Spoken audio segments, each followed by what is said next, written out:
S, இந்த case சிபிஐக்கு வந்தாச்சு.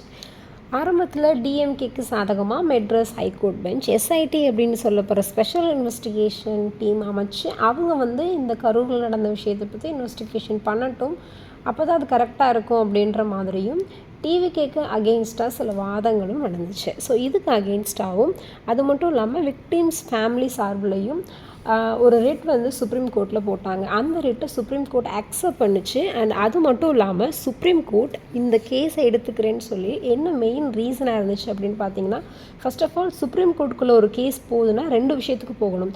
ஒன்று lower court like district court, high கோர்ட்டில் கொடுக்குற ஜட்மெண்ட் தனக்கு சாட்டிஸ்ஃபைடாக இல்லாத பட்சத்தில் சுப்ரீம் கோர்ட்டுக்கு போகலாம் வேலிட் கிரவுண்டு. அப்படி இல்லைன்னா ஃபண்டமெண்டல் ரைட்ஸ் ப்ரீச் ஆச்சுனாலும் சுப்ரீம் கோர்ட்டுக்கு போகலாம்.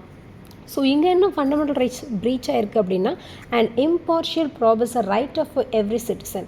அதாவது ஒரு இன்வெஸ்டிகேஷன் நடக்குது அப்படின்னா அங்கே பயாஸ்டு இல்லாமல், பாரபட்சம் இல்லாமல், பயாஸ்டு இல்லாமல், எந்த பார்ஷியாலிட்டியும் பார்க்காம அந்த இன்வெஸ்டிகேஷன் நடக்கணும் அப்படின்றது எல்லா சிட்டிசனோட ரைட்ஸ். ஸோ இந்த ரைட்ஸ் கீழே தான் டிவிகேவும் சரி, விக்டிம் ஆஃப் ஃபேமிலியும் சரி, சிபிஐக்கு இது நடக்கணும், அப்போ தான் பாரபட்சம் இல்லாமல் இது நடக்கும் அப்படின்னு சொல்கிறதுக்காக ரிட் போட்டிருந்தாங்க. அந்த ரிட்டையும் சுப்ரீம் கோர்ட் அக்செப்ட் பண்ணாங்க.